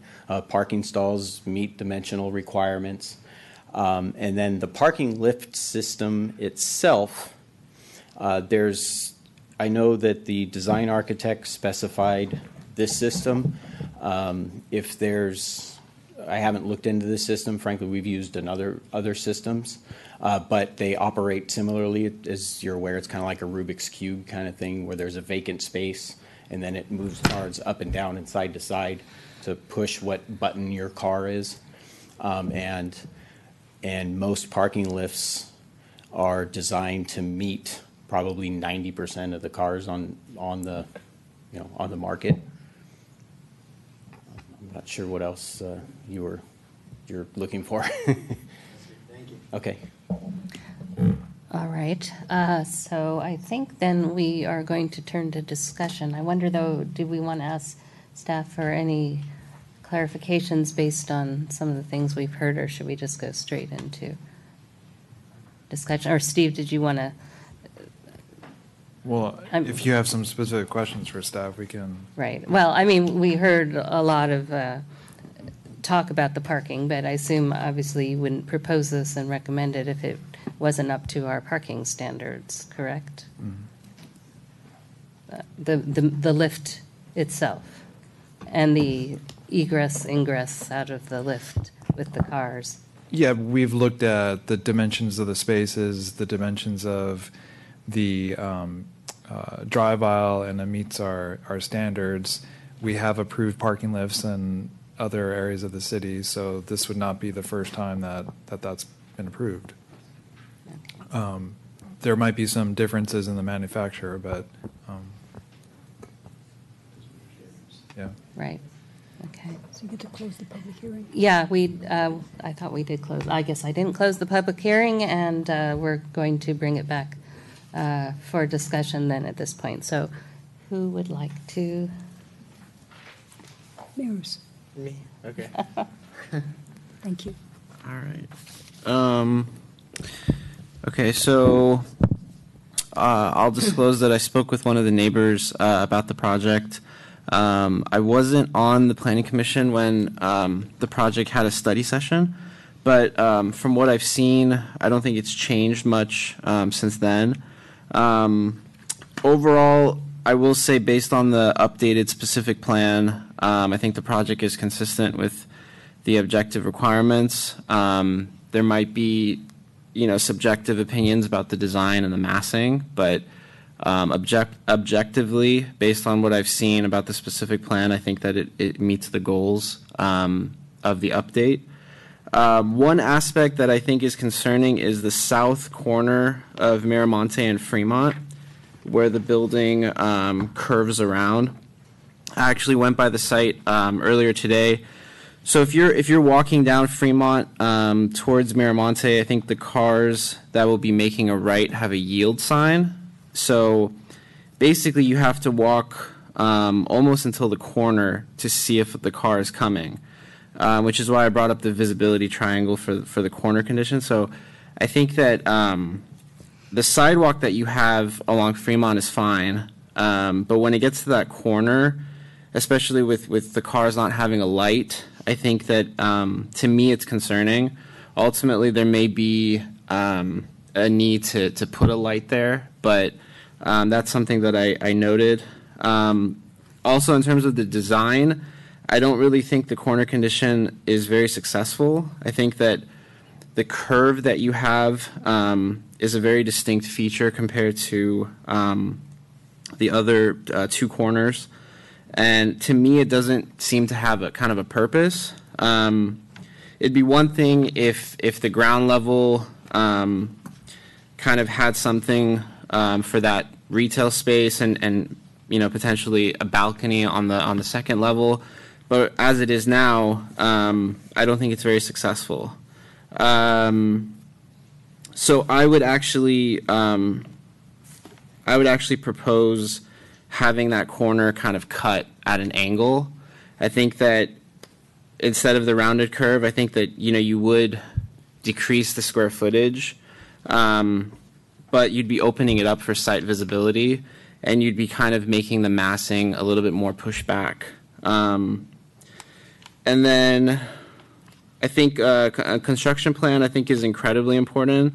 I think that 3 streets on all sides. I'm concerned about trucks, deliveries, all that.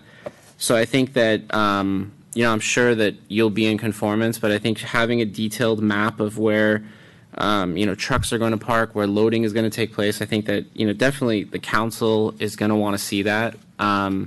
So I think that you should probably have that ready to go. And architecturally, I like the style, the materials you've chosen. I will say that the decision to make this building, even though it's 2 stories, the decision to make it the maximum height with the roof slope that you have, I don't think it did you any favors. I think that obviously there's a lot of opposition to the massing, so I think that if it had been slightly smaller, then I think it probably wouldn't have looked so kind of opposing. But again, you have every right to kind of go to the maximum height. So that's your decision. But I just think that the way that the massing is placed and the way that the roof slope is, I think it definitely just looks more opposing for a 2-story building. And then I think that was it. And then I think on the other corner on A Street and Fremont, I think the same thing. If you just looked at potentially kind of pushing that corner in more, I think it would help with site visibility, and it would also kind of make the building seem, less massive. So again, I know it's going to eat into the retail component, but I think a little bit on those corners would really make a big difference for the project. And that's it. I'll go. Yep. Thank you. So I think that Mayor's brought up something that was really important, which is we're looking for objective criteria, because when a developer comes to the city, he or she comes to read what the rules are. And then when they design to the rules, they have an expectation that it will be approved because they're following the rules.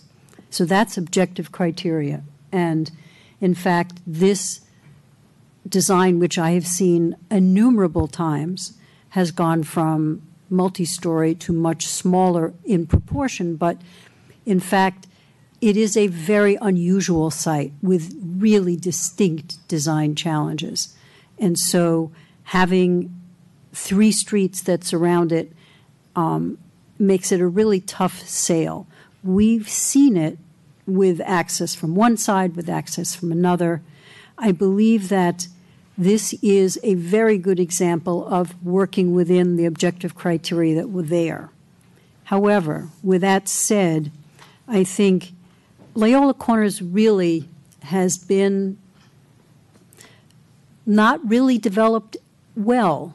It's very higgledy-piggledy. And there isn't, for example, a consistent parking area. Every owner has their own little parking zone, and it doesn't connect to any of the other ones. And that's part of sort of the development that happened, which was really random. And because of that, the traffic in that area is appalling. The bicycle traffic is not safe, and it is supposed to be safe routes to school area. And when Commissioner Mike McTighe was on the commission, he was a tremendous bicycle advocate who used that frequently, and he would always cite that as an example of the worst possible lack of planning in terms of human moving through it. With that said, it's not a popularity contest. I think the design that was done is quite handsome. I think it is two-story when it could have, at one point it was significantly larger before the rules changed. And it's really done well, but I have to echo some of the public speakers who pointed out that this is a building that really landed here, and it's the best possible of it, in my opinion, but I'm not sure that it really meets the needs of the community. Mehrous brought up the concept of, and it was an echo of what was earlier, that if there's going to be this change, this is not enormous. Let me back this up. This is not enormous. It's going from almost nothing to full development. And that's not unexpected with the values that are going on in the community today. But with that said, with this change, I think there needs to be a sensitivity to the walking patterns and the bicycle patterns, which are what make Loyola Corners special and why there was a Loyola Corners specific plan originally, which recognized the uniqueness of the area. It's a tough sell for any retail. We all know this. We've been struggling with that in the downtown to begin with. And I appreciate the thought that one could adapt the corners to give better sight lines, but this is a very tiny retail space, and in fact, I'm sure there's more than one. The first use that comes to mind is a nail salon, because it's the only thing I can think of that would fit in that smaller space. But that means there are 6 or 8 people with cars coming there to have their nails done at the same time. And that area of the city is almost impossible to park now. So I'm going to back out to this and say architecturally, the Miramonte side is the weakest side for the reasons we talked about, no ability to put landscaping in the narrow sidewalks. But I have to say this is above our pay grade, because looking at this objectively, it meets all the rules. It meets the design criteria. It meets all the criteria by which people who are going to work developing the town have a right to depend on. And the reason I say it's above our pay grade is this is a thing for city council. We have been talking as a commission, and when we were planning commission and traffic at the same time, how this may not be the worst intersection in town. I think the worst intersection is the one right here at State and Main when there are 5 roads coming together. But this is a close second. And with that said, we keep talking about the opportunity to fix it. When the bridge came in, we talked about this is an opportunity to fix it, and somehow it just doesn't happen. And with the properties turning over there is once again an opportunity. It would be lovely if there was enough money for the city to buy this property. Guys, you want to pony up? Fine with me, but it's more than the city has and can apply at this time. So the idea, the dream of the original specific plan that this would be a park was a lovely one, but it's never reached that height in the budgeting department, where our city council and all of them in advance of this have been very careful to be frugal. We're a tiny little town with a tiny little budget, and we watch our pennies really carefully. I believe that it would be inappropriate to say that I have a basis for denial for this, because it does meet all the objective criteria. With that said, I believe that you guys need to go to City Council if indeed there is a majority that votes to send it on, and express it to them, because they are in the position to do something about it. So that's my comments. All right. Commissioner Merrick? I largely agree with what my colleague just said. I think that is, I share that conflict. It doesn't seem to make great sense. I think the comments made by the public are all,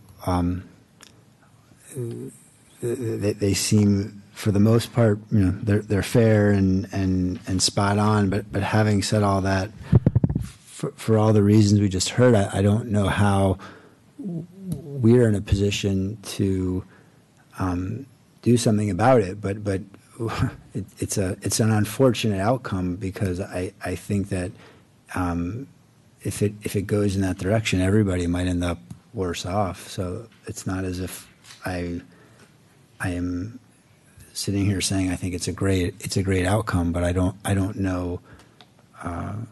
I don't know if there's much else that I feel I'm able to do in this position. So I'm not going to repeat all the comments, but I think that was very well said. Okay. So it's really not that long on the scale of how things in the city move that this Loyola Corners specific plan was just updated. I think it was new to the Planning Commission, and I know some of you were involved in that. And so one of the things that was, I remember, debated and accomplished was keeping that area to 2 stories. There was no, 1 story was not on the table. It was a question of whether it would be 2 stories, or could it be, was it a 30-feet cap, and maybe you could squeeze 3 stories as long as you kept it at 30 feet. But, a lot of back and forth went on with that, and it was settled at 30 feet and 2 stories. So that is what this particular building is that's in front of us. In fact, this might speak to, and I know Commissioner Bresic says this frequently, that if you actually had given more flexibility, I heard something about the wedding tiers or whatever, if it had been allowed to go 3 stories, but you required some step back, you could actually have a building that looked smaller, even though it might have been a little taller, or it might have even been the same height, but you might have been able to incorporate a 3rd-story unit or something under the roof. I'm not an architect. Don't ask me to figure that out. But so when you say 30 feet, 2 stories, you get that. And that's what this is. I do recall also a lot of discussion around the specific plan about the traffic patterns. There were studies done, and there was lots of different proposals of which should go what directions, and can you eliminate this road and not or the other one. And the recommendation was basically to keep it as is at the end of the day. That maybe is not ideal. This is a very weird traffic pattern. I did go to look at this. I do go to Loyola Corners, actually. We all go to the site. We all go to the site, just, yes, please know that. So anyway, so it was decided at that point that there would be no traffic alignment. So what we have now is a property owner who is in front of us with a proposal that, as my colleagues have acknowledged, objectively fits all the criteria that we put in place. We reconfirmed, actually, within the last 2 years or so. So on that basis, and I agree that this is, I know a lot of you don't seem to think so, but it actually, I think, is used good materials. I do think that the Miramonte side could use some sprucing up. And there are some questions potentially around definition around the lift system, but I think you have that. That was part of what you were clarifying for us earlier. So we have to review what's in front of us. We don't have a Loyola Corners traffic realignment project. That's not, that, as Phoebe said, is above our pay grade. Right now we're looking at one lot. Maybe an analogous one that may or may not work for you, but if you look downtown, we have, we had a teeny little triangle like this, and now there's it's a 3-story hotel, though. Well, Abby, only 2 stories. Only 2 stories, depending on who you talk to. But that's an inside joke. But it does have 3 levels. But anyway, never mind. But that is an amazing. It's amazing to know you could get a building on that teeny, probably an even smaller triangle. Now, I'm not recommending you also want a hotel or anything, but this building is a lot less massive and than if you look at that hotel on the little triangle in town. So just maybe as a point of reference. As I said, it's not going to work for all of you as a point of reference. But so basically, this meets all the codes. It's provides an extra 2 spaces of parking. I hear you all about, who's going to play what parking games. We all, a lot of us park in front of our houses. Technically those are not our private spaces. We all play parking games to put our vehicles where it's convenient for us. And so they fit the requirements. They fit the fact, we do require zero setbacks. I actually would maybe put that on our agenda for council to talk about whether zero setbacks makes sense for non-contiguous buildings, but that's a different agenda item. This has no rooftop deck. If you've been following what's going on El Camino or even First Street, there's a lot of rooftop decks. And even the elevator tower is within the 30 feet. So there's no exceptions whatsoever. There's no they are objectively fitting all the criteria. And the sidewalks are expanding, at least the one on Fremont is, and the rest are staying the same.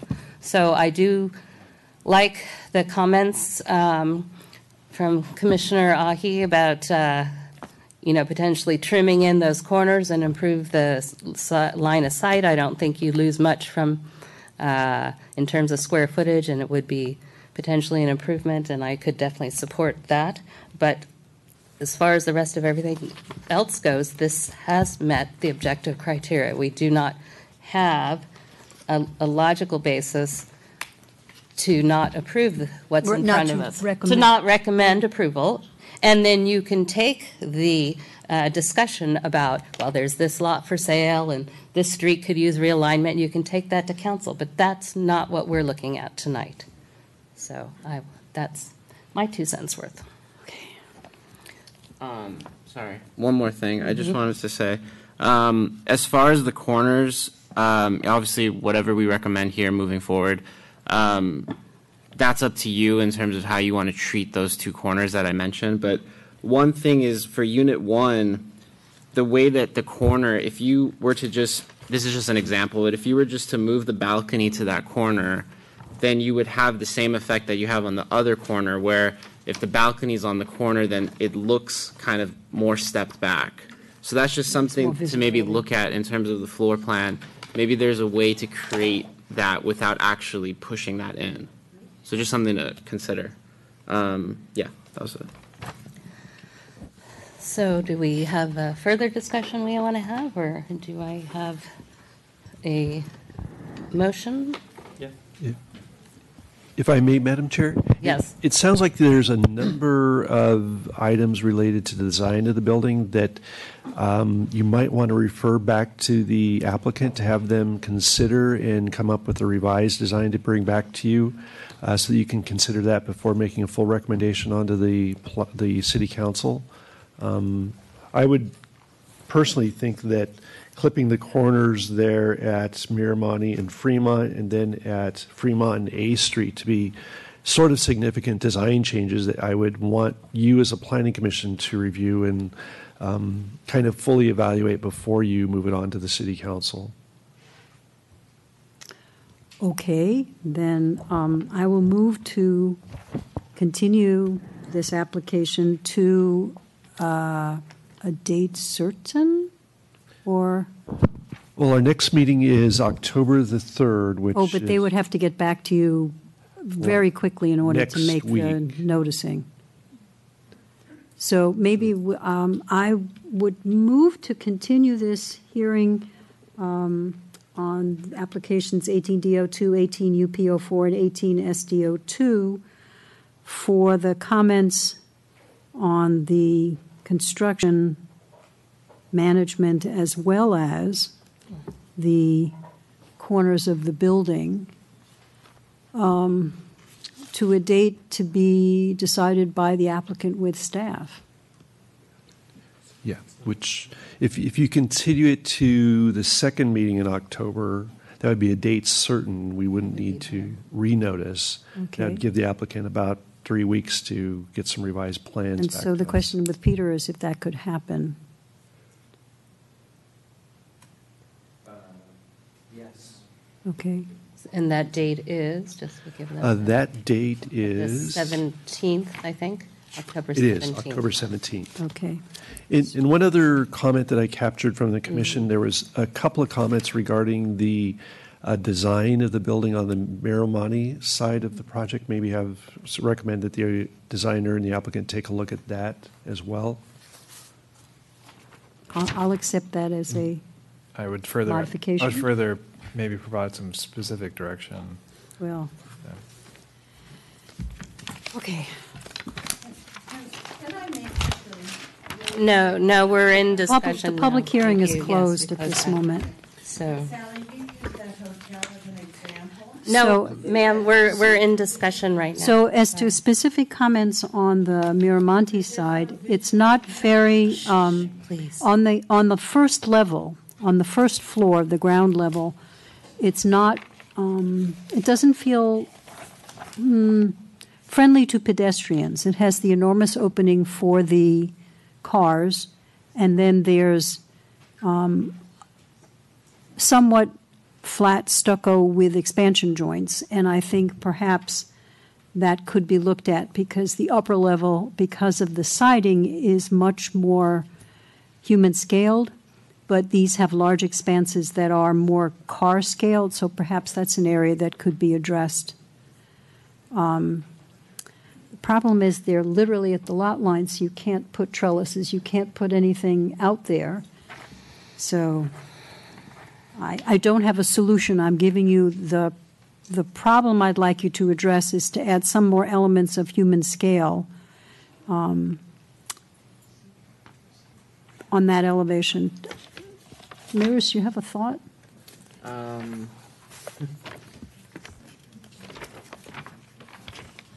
I mean, it's 810. let me go to the right one.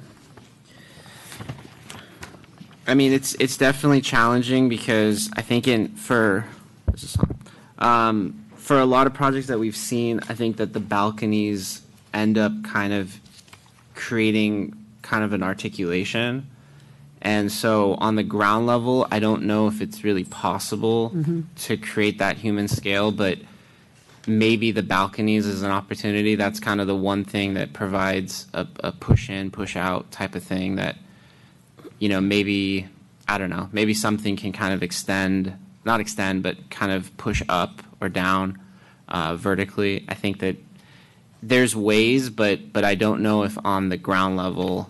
Yeah, it's a tough one. That's a tough one, but maybe see on the second level if there's an opportunity to kind of create maybe a better articulation. Or maybe there's a change in materials is another Yeah. possibility there, because That's a the good point. unrelieved stucco isn't probably the weakest element on this, and there are many fine materials and good color choices. So perhaps there's change in color, change in material, change in the scale that way. That's a suggestion, but we don't want to redesign the building. We just the issue is to make it more friendly on a pedestrian level on that side. And with that, I have a motion to continue to October 17th with the instructions. Anybody going to second that? I'll second that. Thank you, Dave.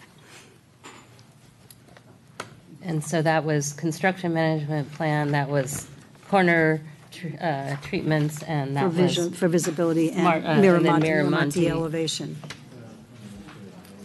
Okay, so then let's take a vote. All in favor? Aye.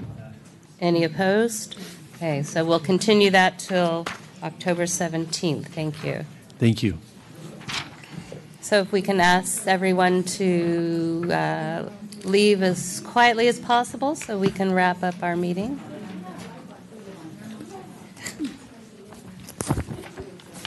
So we skip right down to commissioners' reports and comments. Yes. Should we?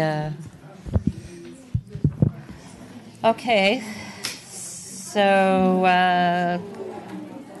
let's just wait just a moment so we can concentrate. So if you guys could take your conversation outside because we need to continue the meeting. Okay, so commissioners' reports and comments. Who was at the last meeting? Oh, good. I really am. I was out of town and was surprised at that meeting, so I'd like to hear your report. I'm even more surprised by my report. Okay, push a button, though. Turn your, yeah. Sorry. It was a very long meeting. They are. I think from our perspective, there was a lengthy discussion on the zoning, and now That was the zoning, that's the area that was incorporated into, oh no, it's not the area that was incorporated into the county land that was incorporated in, that's not that one? Oh, I think we were updated that on that last Oh, I time. You missed that. Okay. Yeah. But we could probably cover that. But you're talking This about is the CRS zone? Yeah. To change the functions that were allowed? yeah. And ultimately, it was permitted? Well, Yes. I mean, yes, but that seems to that simplifies it too much. Tremendous amount of debate on the intricacies of the zoning. I mean, I'm not even sure I'm comfortable saying I know how it ended up. And actually, one of the questions I had is, I had mentioned to John at some point that I had some concerns because I am the historic memory, which, though it fails, I remembered the reason we had the moratorium for personal services in that area was because we were being inundated by nail salons. And my concern was that we could change the zoning, but I was hoping that there would be some backstopping insurance put in so that if there was more than, 30% of the available sites were in a single function, that the director could say, we have enough of those, let's get a different function. I don't know if that was ever incorporated in. It was not. The council adopted the ordinance as you recommended it. It was on consent, and it was pulled off consent, and there were a few modifications to the ordinance at the prior city council meeting. But once it got pulled off consent, there was a discussion, and they ultimately decided to adopt the ordinance as it came back to them.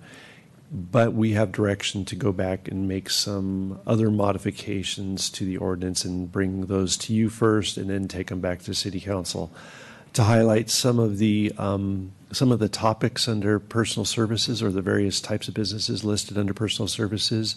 The council suggested that we take a look in separating that out into two categories, some of which would be permitted on main and state streets, others which would not be permitted. Take a look at the requirement for a use permit of a building having more than 7,000 square feet. This is regulation of a building and not of a use, and why are we requiring a use permit for a building when we have design review that looks at the form and mass and so forth of a building? Prohibiting call centers under office administrative services. There is a reference to computer services, which I think has been broadened to incorporate call centers, which have created some parking problems in the downtown, although I don't necessarily know that these call centers that have opened up have actually been in our CRS zone district. But the CRS zone district, through an administrative interpretation, does no longer allow for call centers. And there's some other alterations and modifications that we will need to work through and bring back to the commission once we have the revised ordinance completed, and have you take a look at it so you can make a recommendation on to council. Okay. And there was the no daycare center too. Did you say that? I didn't hear. I think they didn't want daycare on Yeah, I think Main they were and limited State. to First Street. Yeah, something Not on Main and State. Yeah. So they adopted it, but we'll see it again with the Yes, tweaks. we will see it again. Yeah. Okay. And do you know when that will be coming to this commission? I don't have a prediction right now, Okay. but sooner rather than later. Okay. And those were- So did you want, we could update you on the R3-4.5 was not decided. But what state is it in? Is it being reviewed by staff to provide more feedback to council? Is it coming to us again? No. We did get some direction from the city council on some amendments to the code, and we are taking that back to council at their second meeting in November. Okay. So Those poor people. Not to have zoning is a terrible thing. Yeah. So unless there's any other, No, we- do you want to talk about any future agenda items? So the ones we continued today, will that go to the next meeting then?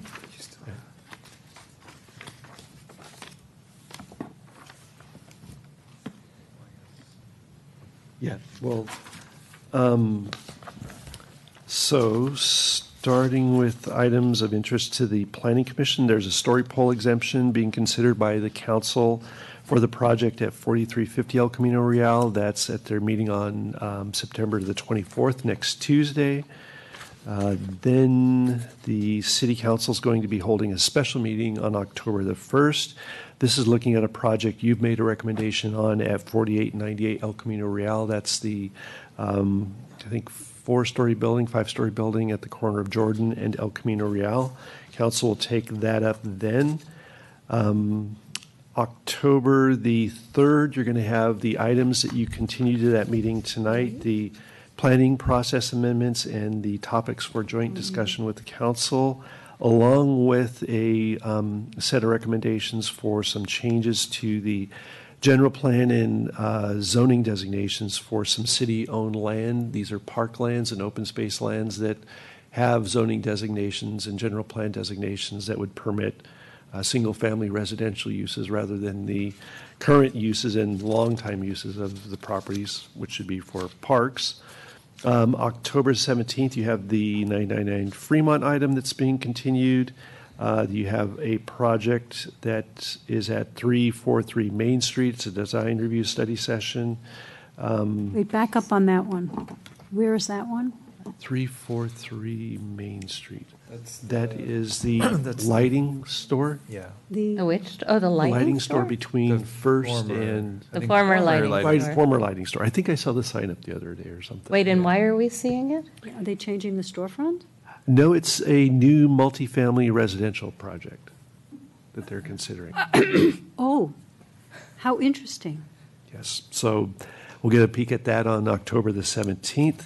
We did have a use permit for you to take a look at 664 Fremont, but that sounds like it's going to the wayside. And then we also have a project at 444 450, maybe, that's coming to the commission. What's the 444, 450, what street? First Street. First Street. First. Oh. Which Well, we'll be busy till the end of the year for sure. we are going to be busy. Poles are up on that It one. currently has story poles, correct? Oh, that's. Yeah. And then I'll wrap up with the City Council meeting of October the 22nd. There is the project at 5150 El Camino Real will be taken up by the City Council at that meeting. And they'll also consider the new 2020 building codes and the REACH codes Oh, God. for all electrical appliances. No, well, it's all electric, no more gas. No more That's gas, what we're talking correct. about. No more gas. We're looking at that. Oh, too. yeah. Okay, Welcome to the everybody- state of California. Yeah, wow. Well, Busy couple months ahead. I was going to say, isn't that that Chinese curse where you live in interesting times? Yeah. So shall we keep these materials in? Yeah, why don't you hold on to those? You We'll can put them in our your packet. And we'll, that Okay. way Tell we'll Yvonne make not sure to we get them dump back them. to you. Yes, okay, not to them. All right, then I think that I can go ahead. Everyone's okay if I adjourn the meeting? Yes. All right, we are adjourned. Yep.